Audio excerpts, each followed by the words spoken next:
What's going on, everybody? It's Ron Brown, LMT, the People's Fitness Professional, and I am your host, along with my co-host, Mikey Fever.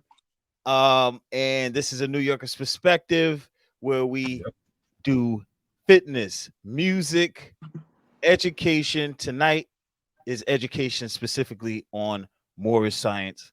What did the prophet teach? Thank you for joining us today, brother Sharif. Sir, yes, sir. The legends in the building. The legends in the building. The legends in the building. How you feeling, brother? I'm well, brother, man. I'm doing well, doing well. Glad to be here. Glad to have you. Glad to have you, brother. So I want to go right into it because you got about 30 seconds to get right into it before people click out. Right. The prophet's teachings. That's what we're talking about today. What did the prophet teach? Let's start. What comes to mind when I ask, what did the prophet teach? First two things that come immediately to mind is identity and character. And I don't mean just good character. I mean the appropriate character, right? Identity and character. So I'll give you a quick example, right? You see somebody walking down the street, and excuse the example, but see somebody walking down the street with a red rag hanging out of their back pocket. Right off top, they're identifying themselves in a way that many of us on the street are familiar. But now, if you see that same person with the red rag, throwing up C's, now it's like, hey, that's the wrong character for that identity. You get what I'm saying? So Indeed. there we go. Nationality is not just identity. It's the character it's the quality of character that goes with the identity. So when we say he brought nationality, there you go. Identity and the character that goes with the identity. You see what I'm saying? So in a nutshell, there you go, right off that. And that's where divine creed comes in, because character, how you behave, how you interact, right, is based on your ideal. If a person's ideal is sex, you already know how they're going to act and behave in society. If a person's primary ideal is money, you already know. But if a person's primary ideal is God, get it? You know how they're going to interact with you. So this is how divine creed plays into nationality. Nationality and divine creed. That's what Prophet Ali brought. All right. Now, how does the teachings solidify a person's character or help a person's character blossom? Woo! Great question. The teachings don't. I know people are gonna be shocked. Like, whoa, what you mean the teachings don't solidify these things? Brother, you're a fitness professional. Yes, you sir. can show people in the gym everything to do. You could break your neck showing them, but if they don't practice it, it does nothing for them. You see what I'm saying? Yes. So the teachings provide us, the instructions that he left provide us the opportunity to save ourselves. See, they provide us the opportunity to practice. If we don't put it into practice, it does nothing. See, that's it. And the responsibility, and going back to that again, especially when I mentioned religion and divine creed, we have a misunderstanding of what religion and divine creed is. No matter what religious practice, nowadays, the idea that we have is that we're hopelessly lost and hopeless, and we need somebody to save us. Whereas our forefathers didn't think that way. Our forefathers said, no, we need to save ourselves. We have it within us to save ourselves. If we're children of the Most High, what are we when we grow up, when we grow apace? See that? So, so the way we do religion is totally different from what most people nowadays would call religion. Okay. And I would like for you to expound on that. So the way we do religion. Yes, sir. Meaning in what context? or in so many contexts. One, for instance, let's talk about salvation, right? A lot of times we've been conditioned or socialized in believing salvation is I pledge my fidelity to a man from 2,000 years ago, right?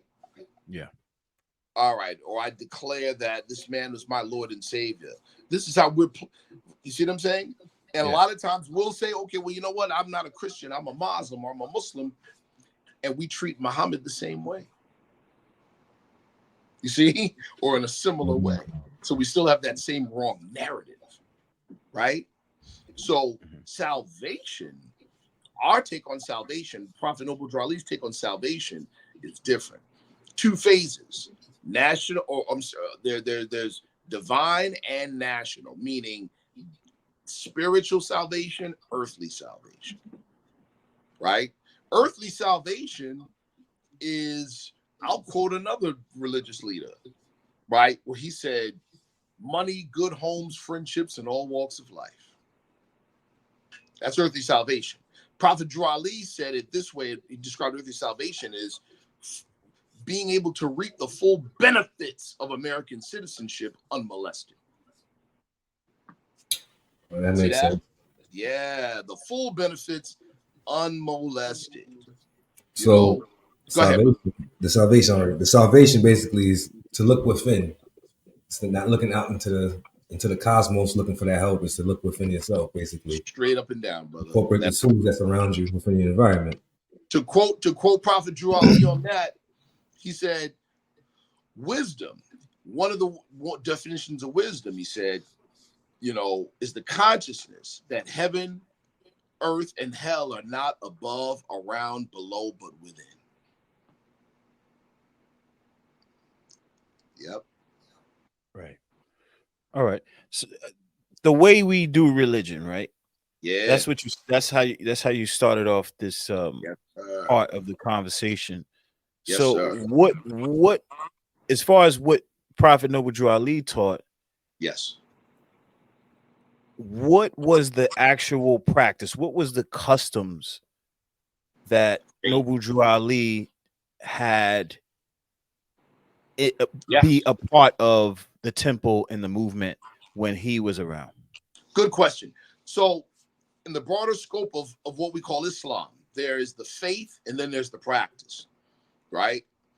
What most of us do, because we're human beings, we're living the human experience on the plane of things made manifest, we tend to think that the physicality of things is the ultimate reality when it's the other way around. That being said, we're like and bear with me, we're like, the Zen story of the teacher pointing at the moon and the students looking at the teacher's finger instead of the moon. So that's what we end up doing. That being said, we'll look at the practice of the faith and call that practice the faith. Make sense? Yes, so now in the mainstream, especially in the West believes the mainstream of Islam to be Saudi Arabian culture. See that? Or we take the mainstream of Islam to be the way our brothers in the East practice. Now, these same Muslims or Muslims will say that Jesus and Abraham were Muslims, but Abraham sacrificed animals. Jesus observed the Sabbath. So it can't be the specific practice that made him a Muslim. That being said, Islam is universal because it's the nature of humanity, right? But humanity is divided into nations and tribes. So your practice must reflect not just the one faith, but your individual experience culturally and socially. Exactly. So Islam in China looks Chinese. Ain't no Chinese Muslims called Akbar. See my point? Yes, Islam in Indonesia looks Indonesian. It doesn't look Saudi Arabian. Islam in America is American Islam. And since Prophet Noble Drew Ali was the founder of American Islam, we have an expression that not only is an Americanized expression, but an expression that reflects the mindset of our forefathers and our specific American experience. All right, here's a question for you. Sure. This just came to mind. Hopefully I'm not going off track here. I've looked on Facebook and I've seen brothers and sisters talk about Noble Drew Ali being the first prophet in America and how that isn't true. It's not. Right. So now I would not say he's the first American born prophet. I wouldn't say that.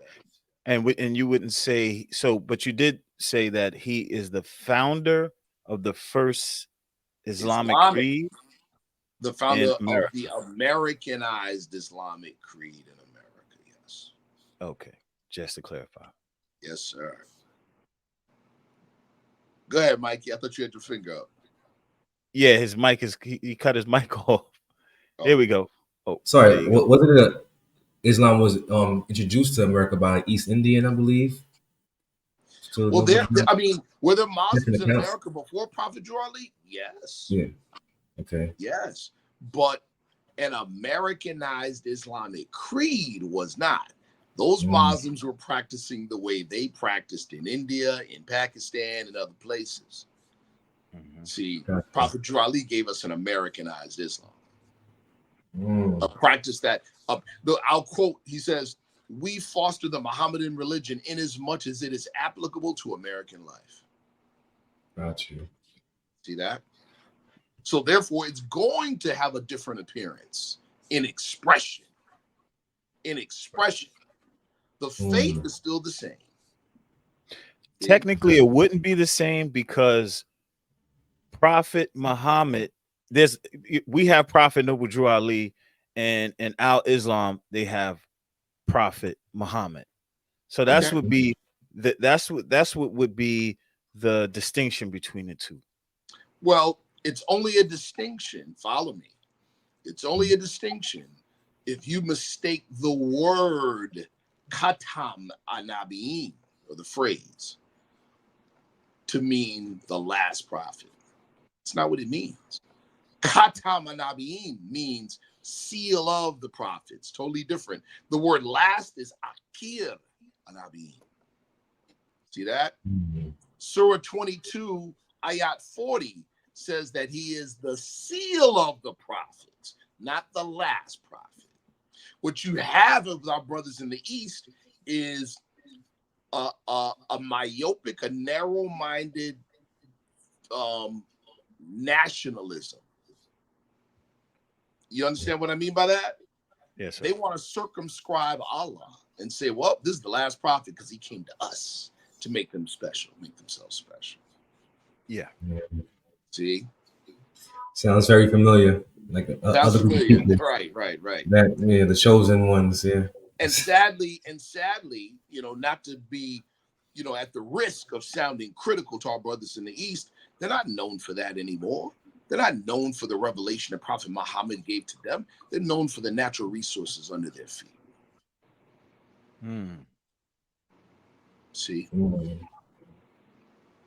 I think so. I agree with that. Yeah. That's what they're known for now. Prophet Noble Drew Ali said, with what he gave us, we have to straighten them out. That's deep. With what he gave us, we have to straighten them out. Why? Meaning, is our practice better than their practice? No. With what he gave us, he restored the true understanding of the faith. Prophet Muhammad prophesied that the third generation of them won't even be of him, meaning they would lose it by the third generation. That's deep. See? That sounds very familiar. I know in the past, not to go off topic, I believe Farrakhan experienced something like that too, where they was criticizing the Nation of Islam's practices and beliefs against Orthodox Islam. And he was saying one of the only differences he mentioned is that we practice it in a pristine state of keeping our bodies clean without alcohol and smoking and everything else. Right. And the ritual can be different. Yeah, it's I would like. I would. it's an Americanized expression, but ours is the first Americanized expression. Yes, sir. Yes, sir. I just want to put this out there. We're gonna go. If we got to rewind back and go back to what we initially started talking about, but I think all of these different things that I'm bringing up today is relevant. And I got this. I got some of these things from Brother Arnil Bey, and I'm gonna say his name because I think it's important to say people's names as opposed to making it look like I'm throwing shade. Right. Exactly. Right. Yeah. So Brother Arnil Bey, when he speaks of the temple, he always references the ink, right? So I want to put that one point out there, right? The ink. Sure. The other point is he says that from what he's seen or saw growing up in the movement, some people in temples from where he is, they advocate eating pork. Wow. So I want to talk about the ink and what is the prophet's instructions regarding dietary laws. All right. First, the ink one is easy. That's very easy. We can turn to the literature prepared by Prophet Noble Drew Ali himself. Chapter 48, instruction 4. 48 is the last chapter. End of time and the fulfilling of prophecies. I'll read the first sentence of that instruction or that verse. The Moorish Science Temple of America is a lawfully chartered and incorporated organization. That ends that. So if you're not an ink, what are you?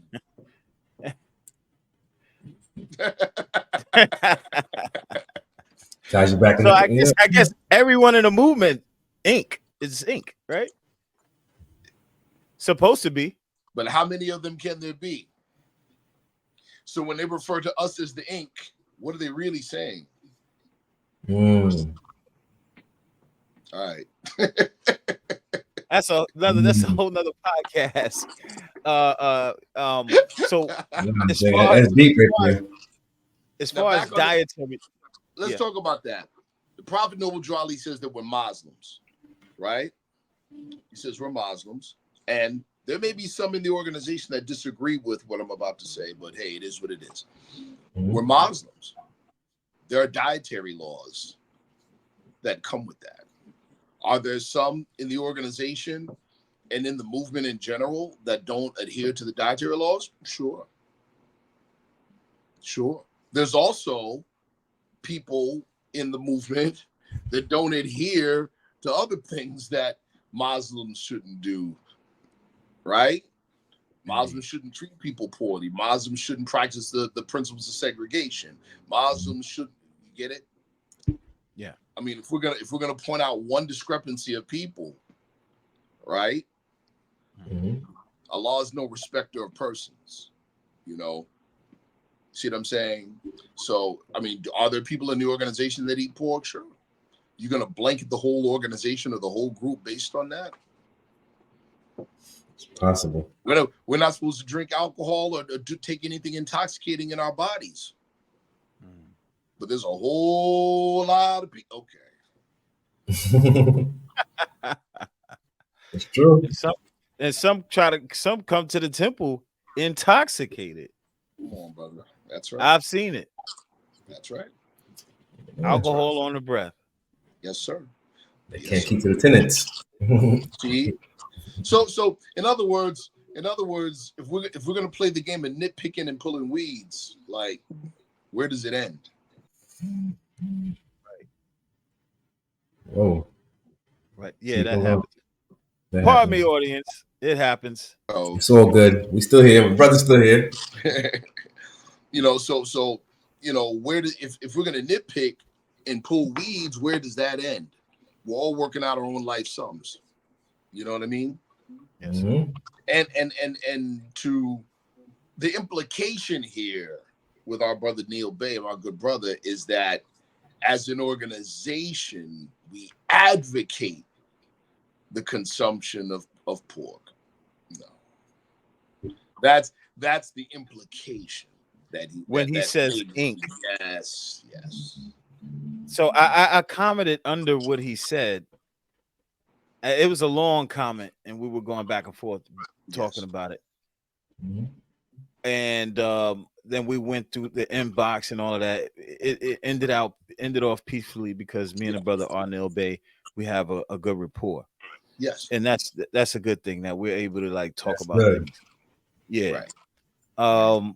So the pork dietary laws, you address that. The ink, come on, we need to throw that out. Stop saying that. It doesn't make any sense. It just doesn't. Makes no sense. Okay. What else? What else? So the 101s, where did the 101s come from? Did the 101s come from Noble Drew Ali?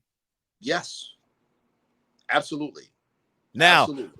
Now people would say, where's the proof of that? Because from Moorish what I'm hearing, the Moorish God newspapers, they were printed in the Moorish God newspapers during the time of the Prophet. There's your answer. Someone, I forgot who said it, said something about someone else brought the 101s. It's not true. So you're saying the 101s was in a Moorish guide? Brother, we have. I can provide you with the copies.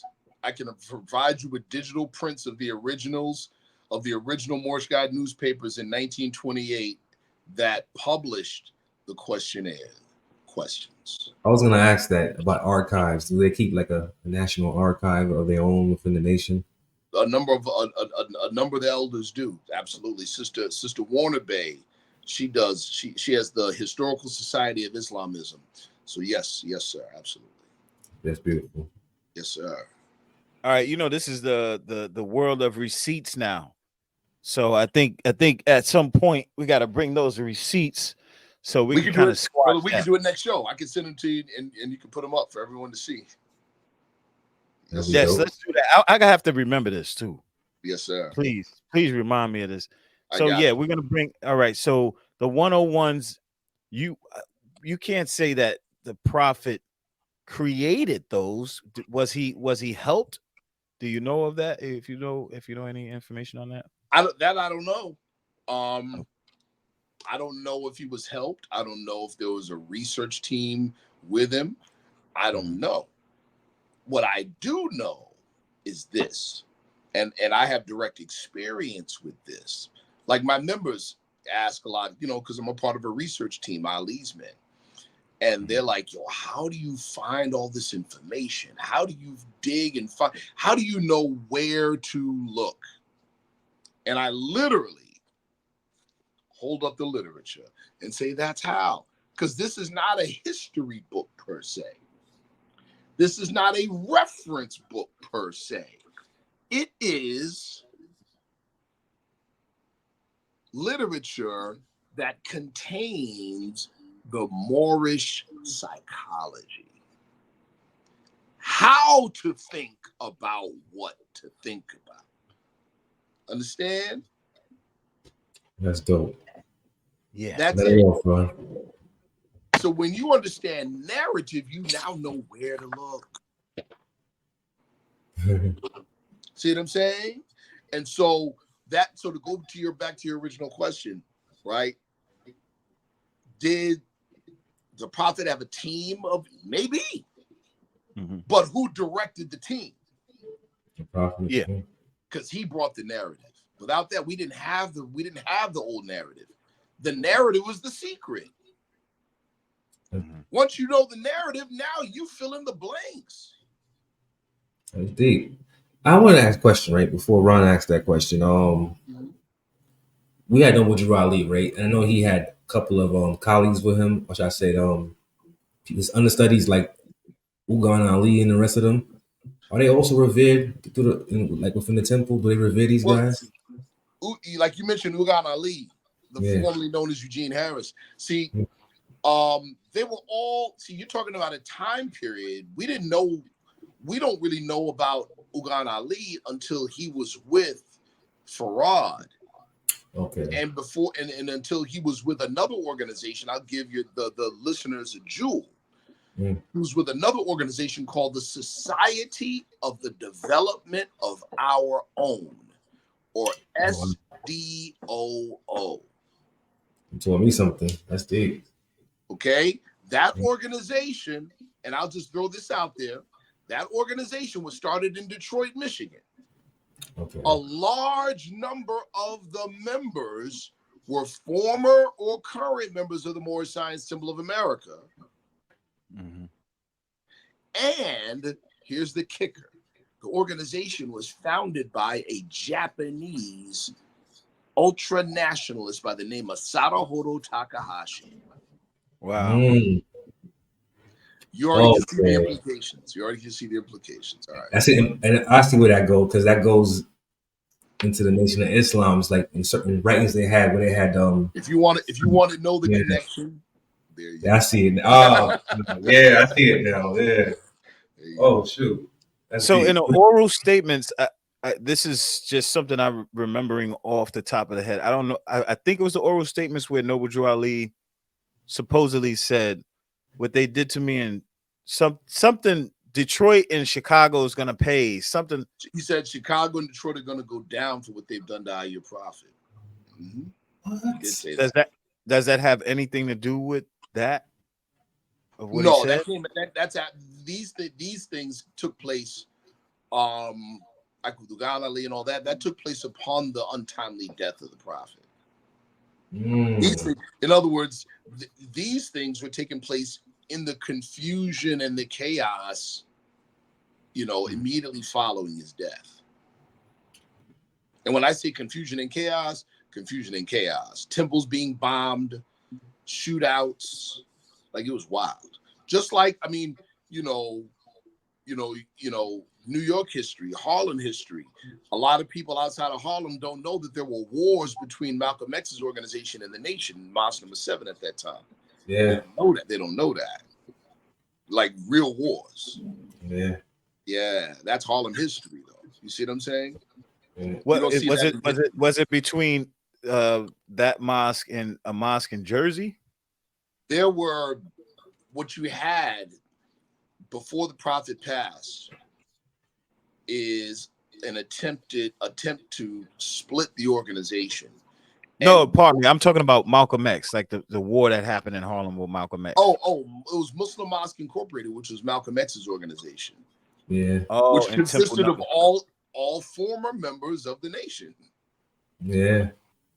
I heard about that. To add on, to go back to that, small backtrack.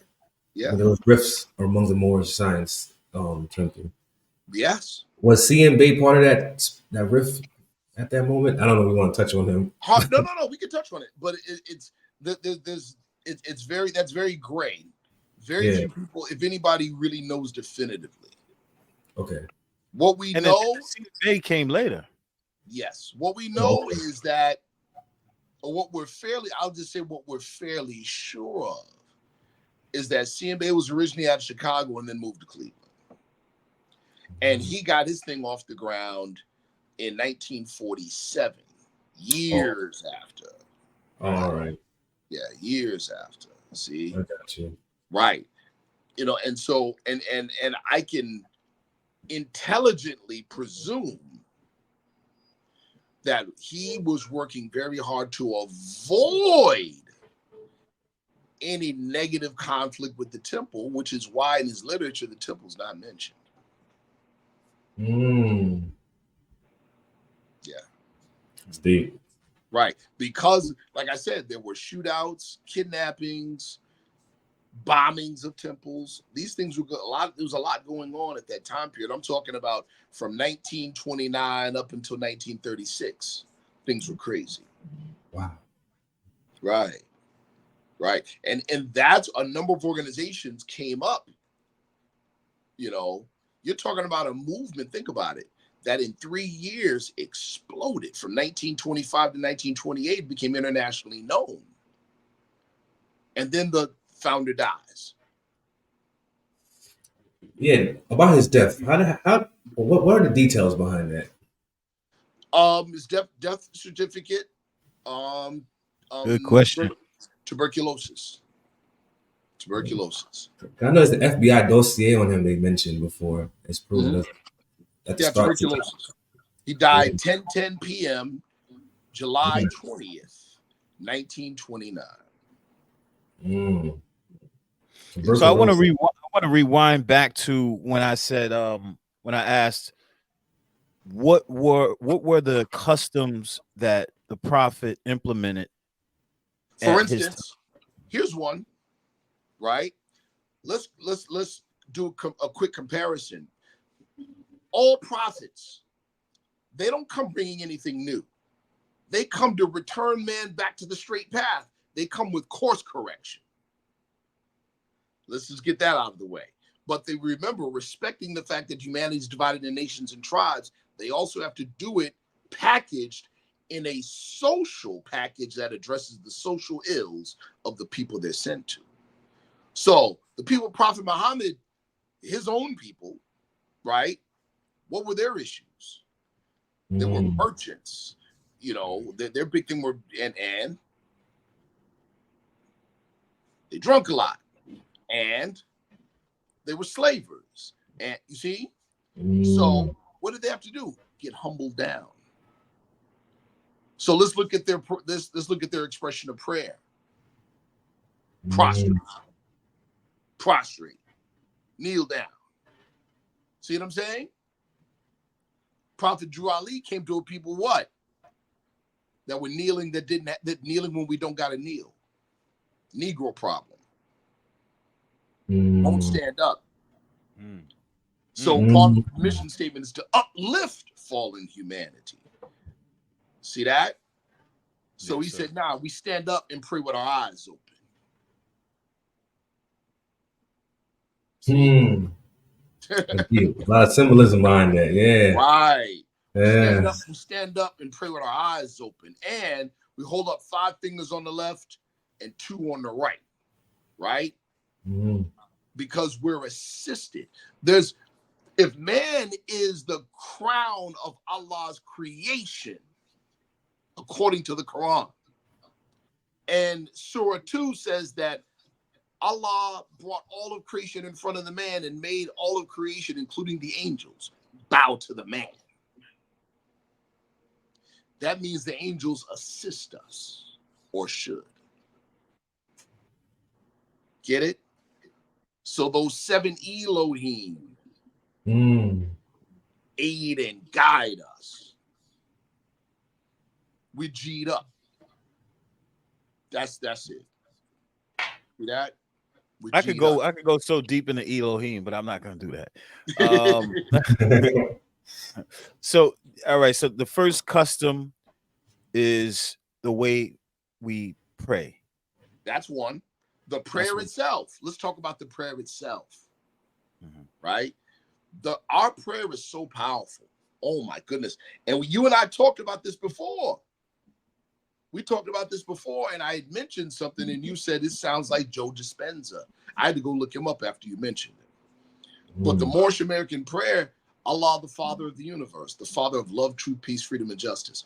Allah is my protector, my guide, and my salvation, by night and by day, through his holy prophet, Drew Ali. Amen.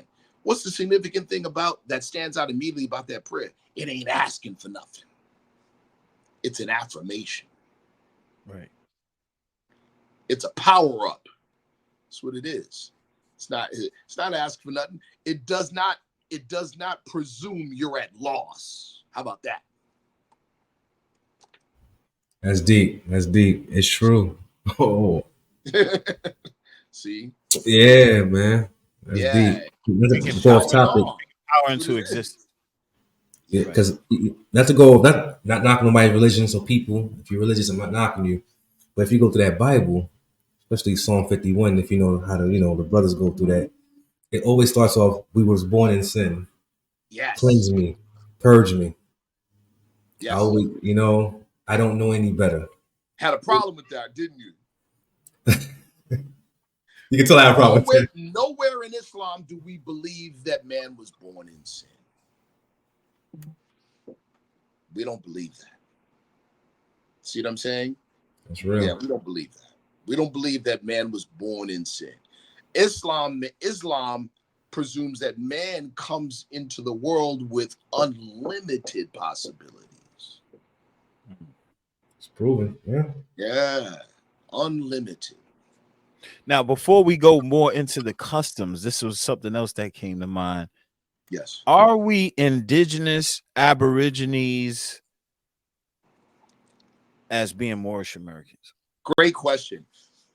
So, one of the things that's a mainstay in the teachings of Prophet Noble Drew Ali that he hammers, man is a thought of Allah. All of creation are thoughts of Allah, right? And he says, if I can get you to think, you can save yourselves. Well, thinking takes effort. True thinking takes effort. And we presume that we're thinking simply because there are thoughts in our head, not taking into account that if we were truly thinking, we wouldn't be in the condition we're in. One of my members, the lieutenant, Mufti lieutenant, he says it this way: you're only as smart as your current circumstances. Right? Yes, sir. If you could think better than this, you'd be out of them. Right? That being said, to answer your question, it is too childish. See, we think in a childish way. We think either or. We think separation instead of inclusion, like our forefathers. See that? So we think either we got to be African or we got to be indigenous. Are you kidding me? In the early 14th century, Abu Bakr II, 2 voyages to the Americas from Mali. The second voyage, he didn't come back. That's how Mansa Musa took the throne. Right? So, follow me. Let's just follow the line of logic. Early 1300s, hundreds and hundreds over 2 expeditions of Africans go to the Americas. 300 years later, another group of Africans coming out of Andalusia, Spain, arrive in the Americas. They meet up with these people. Would they call them Africans or would they call them indigenous? In other words, this thing is way more nuanced and it requires more thinking. So the simple answer to your question is yes, indigenous and African. How about that? That's true. But how about if people want to wait, pardon me, brother. Are we Indian? Are we Indian? I'm about to go there. See? Wow, there's so many places we can go with that one. This is why I say that, right? Because in ancient days, we're talking about, like my brother, shout out to my brother, Dr. Wesley Muhammad, Nation of Islam and the Allah team, right? He talks about how in the ancient of time, in real cutting edge anthropology, there was an Asiatic band of world inhabitation, right? In other words, what people would call Africoid phenotype all over the world, right? All over the world with successive migrations, east and west. In our teachings, we talk about what are those migrations. Ham went west, Kush went east, right? That area that we now call present-day India was called, as a matter of fact, they call it Indus Kush. Right. Right? Yep. So are we related to them? Absolutely. We all have the same father and mother. So they could be called what? Indians. So we could go there with that. See? You know, so it's, again, you know, we're being reintroduced to civilization. Yeah. Being reintroduced. We've been taught to think like slaves. That's true. So our thinking don't go past the plantation. That's a fact. Yeah. So our prophet brought us the right narrative. He opened the gate to the plantation. Now we can go out. You know, now we can go into foreign countries and you know the rest. You see? Yeah. And so this is, he gave us the right narrative. You know what I mean? So when somebody says, "Oh, Indian," okay, what do you mean by Indian? You mean American Indian, quote unquote? It's kind of a misnomer, right? It is. It's kind of a misnomer, and let's lay the proper narrative. It was already a cosmopolitan population pre-Columbus. Exactly. It's the European psychology that would have you think that this was just no man's land, and they just no. Like it was unpopulated, with the exception of a few savages with long, stringy hair running around. Right. It's narrative that's the secret. See? So what would you call Moorish Americans? What if you had to put Moorish Americans in a category, right? You have Indian, you have Aboriginal, and then you have African. So you already said it. African. Yes. Yeah. Because those divisions are based on the European psychological narrative called isolationism.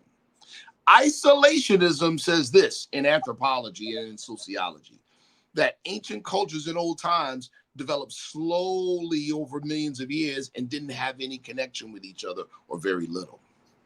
And we know it's not true. When they found, what blew isolationism out of the water forever is when they found cocaine residue in the pharaohs. That killed isolationism. Because that means that for at least 10,000 years, there was interaction and cross-cultural pollination across the Atlantic. Of course. See that? Right. Yeah. One of my newer members, once again, coming in contact with the proper narrative, is on a mission, and he's researching this and researching that, and he pulled up something. He hit me up recently and was like, "Yo, Grand Sheik, could there have been a connection between the copper mines in Lake Michigan and the Great Bronze Age in the Mediterranean?" I said, absolutely. Because one of the big mysteries about the Great Mediterranean Bronze Age is that you need copper and tin. Well, you could find a lot of tin there, but you couldn't find a lot of copper there. But not too long ago, archaeologists found huge evidence of ancient copper mines in Lake Michigan that were operating at the same time as the Mediterranean. So basically, our people were navigating the whole 7 seas, as they put it. We were already navigating all around already before Columbus. Oh yeah, way before. We're talking Bronze Age. Way before, right? Way before Columbus. And here's what's crazy. Follow me. Those copper mines went suddenly quiet, like inoperative, around the exact same time as the end of the Great Bronze Age. And the records say it was due to a huge cataclysm that made the Atlantic Ocean for a long time unnavigable. Wow. Interesting. That's crazy. So back to customs. You spoke on one custom. You spoke on the second custom, which was the prayer, and the prayer being an affirmation. Yes. What would be the third custom? Oh, there's many, right? Differences in expression. We don't say Assalamu alaikum. We're not against it. We greet, we say Islam. There's a number of reasons why. First and foremost, the greeting Assalamu alaikum is not an Islamic greeting. Arabic speaking Christians use that greeting. It's an Arabic greeting. It's not a religious greeting. See? And because the term Arab just means anyone who speaks the Arabic language, It's not nationally specific. Mm-hmm. Linguistically specific. See that?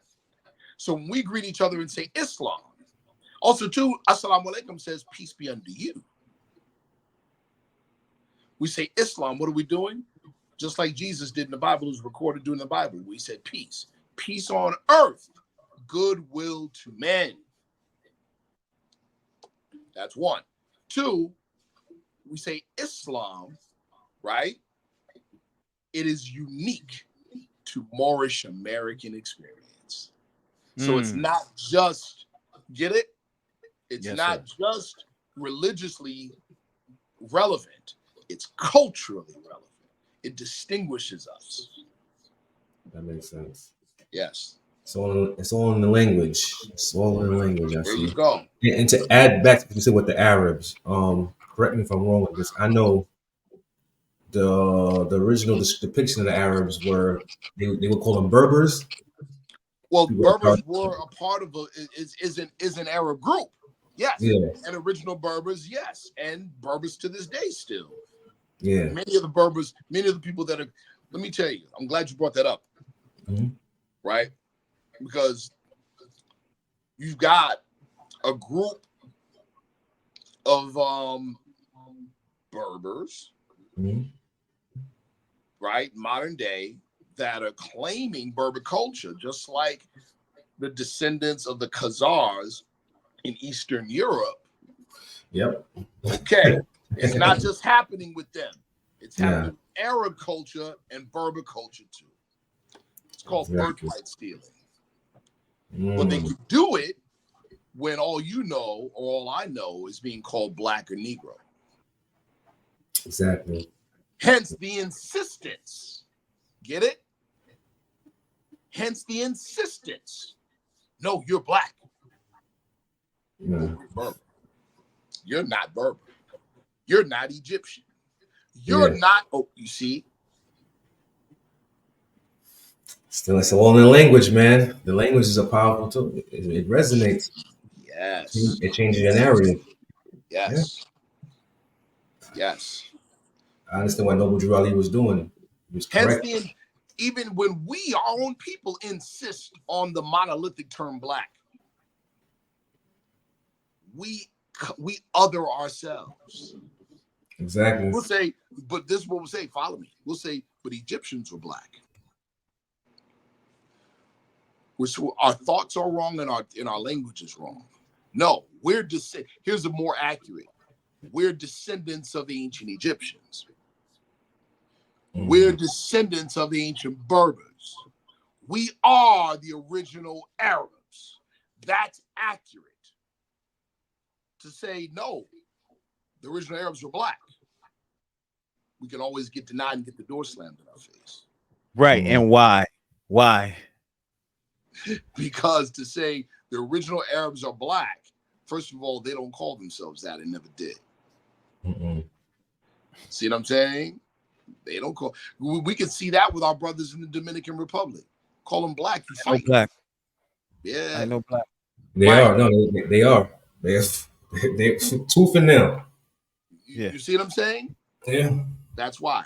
Because they know, even on a very simplistic level, that such terms are not just insufficient in identifying human beings. They know that they're derogatory. That's a fact. A lot because as they say, as you see, most Haitians like the first free black republic. Yes. We would say that, but we always say, most Haitians say, I'm African. They say, my heritage is African, but the term black, again, that came from the Christian codes and all that extra stuff, and that's when they stripped you away and took away. I'm glad you said that. See, and again, we're talking episodic history. Certain key things pulled out of history that disconnect us from the continuity in world history. Right? So we tend to think, because, limited information, only thinking, plantation thinking, that our beginnings, our genesis was 1619 as slaves. Exactly. You see what I'm saying? So we think that slavery was the cause of our problems. Slavery was a consequence of the real problem. We lost a war. There you go. Prisoners of war. We lost, there you go, brother. We lost a war. And slavery was the spoils. You see what I'm saying? It was a condition of what really took place. So what you have is the labels, right? Negro, black, colored, etc.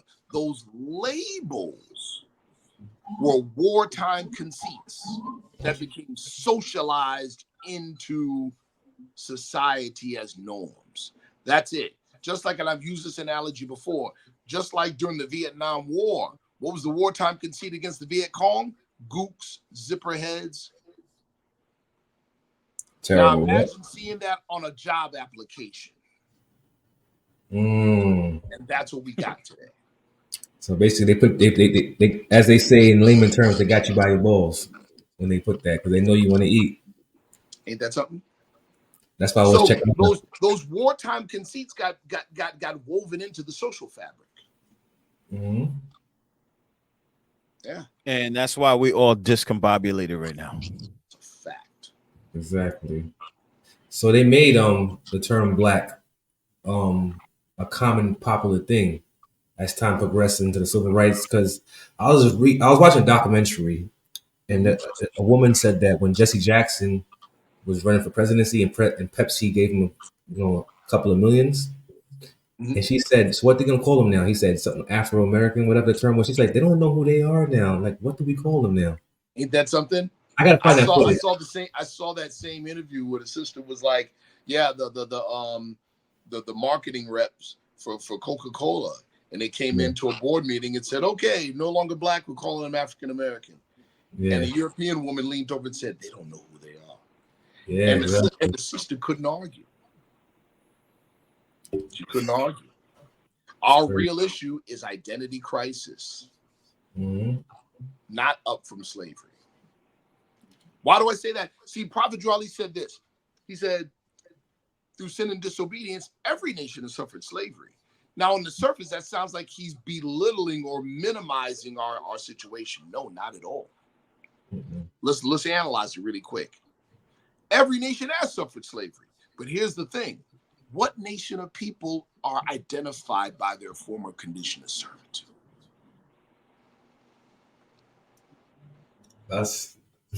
Our brothers in the East that are pale, that are identified as Arabs, that many of us mistake to believe are race now.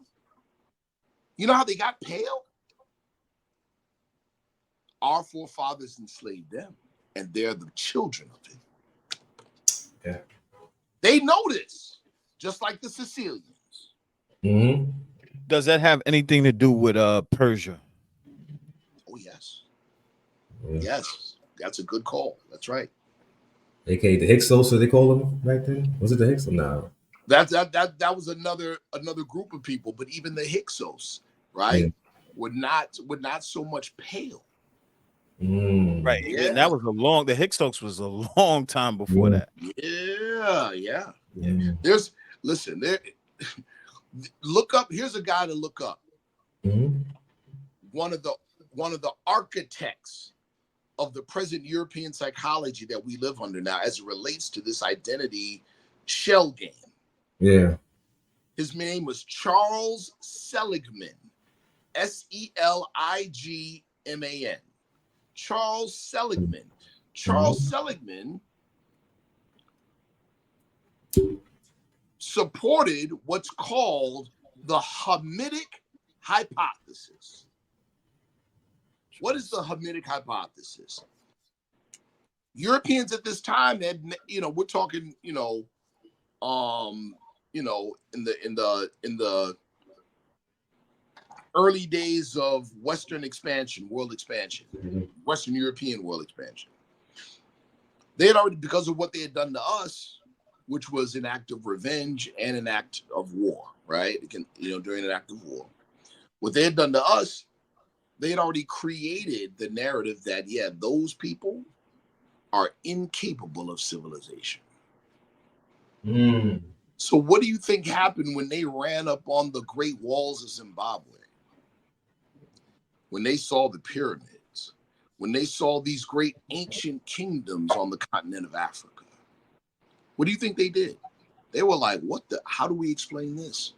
When we're saying to the world that these people are incapable of even written language. Yeah. How do we explain this? This is how we'll explain it. We'll say that everything above the Sahara is not Africans or quote unquote Negroid. It's dark-skinned Europeans. And we'll call them Hamites. I get where you're going with that. That is why to this day they say that anything in North Africa is Arab and not African. Perfect. See? Wicked design. Wicked design. We're literally living that same lie. And you understand? We're living that same lie to this day.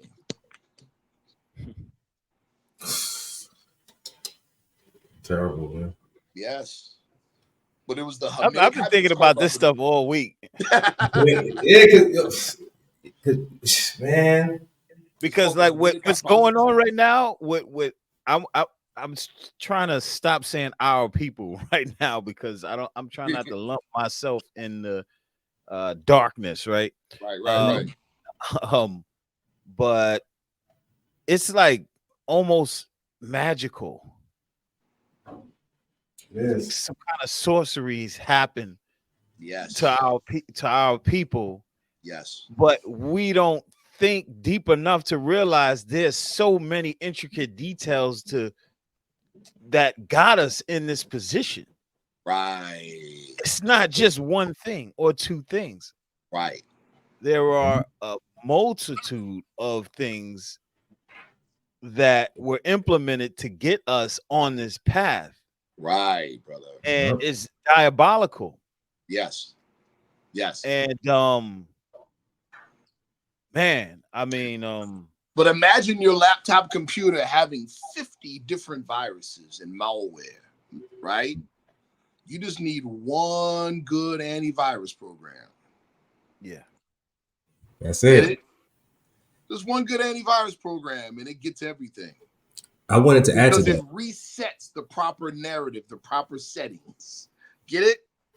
You're right. And are you saying? Okay, go ahead, Mike. My bad. Now, as Ron was saying, not to cut your wisdom because you're flowing with the whole sorcerer thing, right? It's like as I don't know if you're familiar with MF Doom, yes. KMD crew. He said in one song, "Who went back and made you the boss of us?" Woo, when he says something, we call them sorcerers. It's so true because it was just more than the whippings.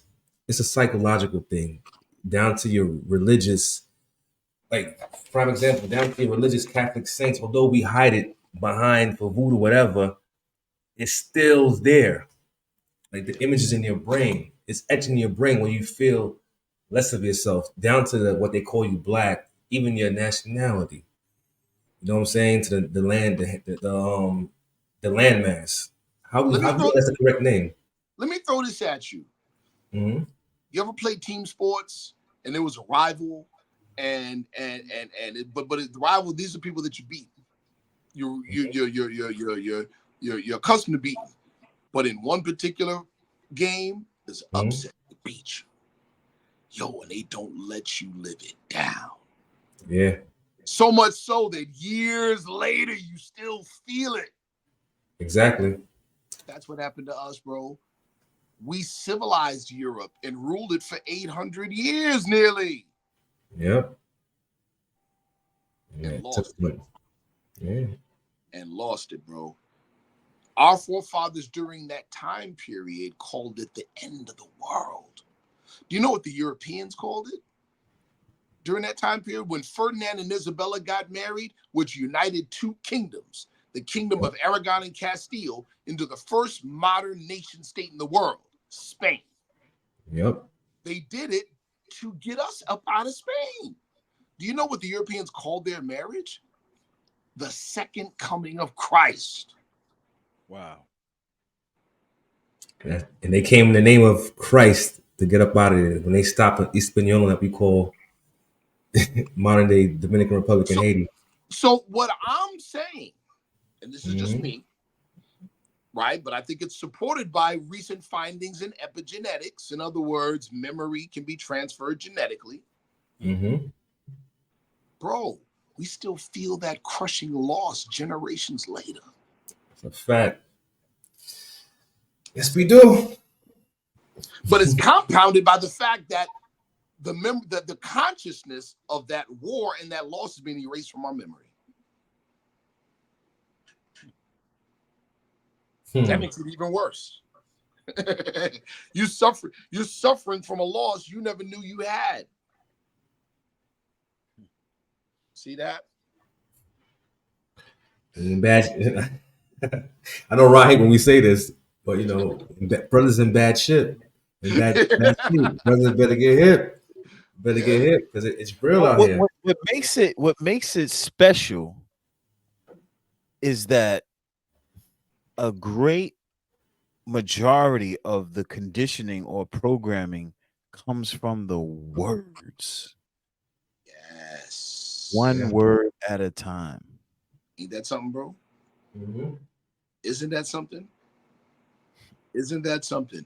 I had a conversation with a sister who said she not bragged, but kind of bragged. She says, listen, I'm educated. I said, that's beautiful, right? But she wanted to question me about nationality and these things, and we were having a conversation. And I said, let's just start with the fact. Race is a myth. Color code, race classification is a myth. It's a lie. She goes, I agree, it's a lie. I said, okay. She goes, but the condition of racism is very real. I said, I agree. What makes it real, though?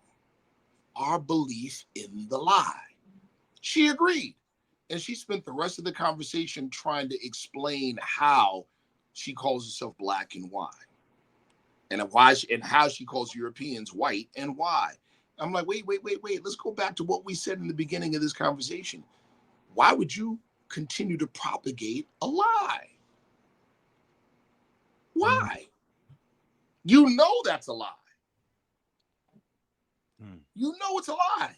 And you know that the condition created is based on our propagation of a lie. Why would you continue to contribute to the lie? She couldn't even give me an answer. She goes, but, you know, black exists as a culture. I said, identify the culture. What's the culture? She couldn't do it. I could identify it. So can I. She could too. But to do it, she would have condemned herself. Yeah. She would have condemned herself. See? And just make something clear. We don't want people to think that we don't understand that there are conditions that come from people being prejudiced against a particular group. Yes. And bigots. Yes. You know what I'm saying? Yes. But racism, there's only one race of the human race. We got different classes. Come on, brother. Ethnic group nationalities. Phenotype, but he belongs to a particular group. But you know. That's right. Bigotry does exist. Prejudice does exist. Brother, she even admitted that black and white were the two opposite ends of a social caste system. That was something created. Yes. Propaganda. She admitted that. I'm like, okay, well, if you know this, why are you still adamantly participating? Yeah. Why? If you can wrap your head around that, why? You know, basically what she ended up admitting, well, this is what the rest of the world thinks. I'm like, okay, you're right. Doesn't make it right, though. Doesn't make it right. The rest of the world does think that. The rest of the world does think that you're subhuman. Yeah. The rest of the world does think that you're incapable of civilization. The rest of the world does think that at best you're managed by somebody else. How do you feel about that? Through propaganda. I wanna go on people are gonna be mad at me. I don't care. And I mean, with all that you just said about our people, right? Yes, sir. Is it right? Is it correct? At the moment. at the moment. Let's talk about it. Let's talk about it. Yeah. Right. Question 87 in the Quran questionnaire. What is meant by the word black? Black, according to science, means death. Now, we know black's an adjective. Let's talk about my brother, Dr. Weston Muhammad, and the Nation of Islam. Right? Back in 2013, him and I did a joint speaking engagement. And we were talking about the whole black according to science means death thing. Now, if there's anything that the Nation of Islam would disagree with the Moorish Science Temple of America, it would probably be that. Right? After we got done explaining it, the way we explained it, he publicly said from the podium, he agrees. And then in another dialogue somewhere else, he said, black's an adjective. It describes, it doesn't identify. And so based on the current social, spiritual, and economic and political condition of our people, we can truly say those people are dead. Black. And so that's black culture. It is an accurate description of the condition of a people. But life springs forth from death, so we're not supposed to stay that way. Right. How can we get this out there though? Because some people got this stigma, this notion that Moors sold them out to slavery. They walk around saying that. That's a lie. Yeah. And that's easily proven with just basic history, right? Exactly. And here I'll give people can research it, right? There's a papal bull that was issued in the year 1442 by Pope Eugene IV. The papal bull is called Ilius QA. That's ILLUS QUI. Ilius QA Pro Se Divini. It authorized the Portuguese military order called the Order of Christ to begin raids on the west coast of Africa. And it was called by Pope Eugene IV a new crusade against the Moors. So what about ideology, religious ideology? Because also in the Clock of Destiny, I read that like when they were out in Patagonia, they had the Daughters of the American Revolution versus the Daughters of the American Revolution. Yeah. Right. Versus the African the Islamic Empire, something like that. What you had was, so the Daughters of the American Revolution is an organization that has, as part of their semi-secret history, knowledge of the fact that our forefathers, especially in the later periods of our rule in Spain, when we started to fall apart and fight each other, and became more degraded, we were enslaving them wholesale. And one of the highest priced commodities was European women. But they had a plan. And so their sons, they put that plan in their sons' heads. And those sons aided and assisted the Europeans in the Reconquista in our fall. Exactly. You see, perfect. So that's what it all goes back to hate or love of this religion. It's ideology. It's the resentment they had for the Moors conquering Europe. Yeah. That's what it'll come. But this is the big episode in history that separates us from world history, that cuts us off from our forefathers. Exactly. If there's anywhere where Prophet Noble Drew Ali shines, it's that period of episodic history and the narrative that comes with it. That's it. Man. Yeah.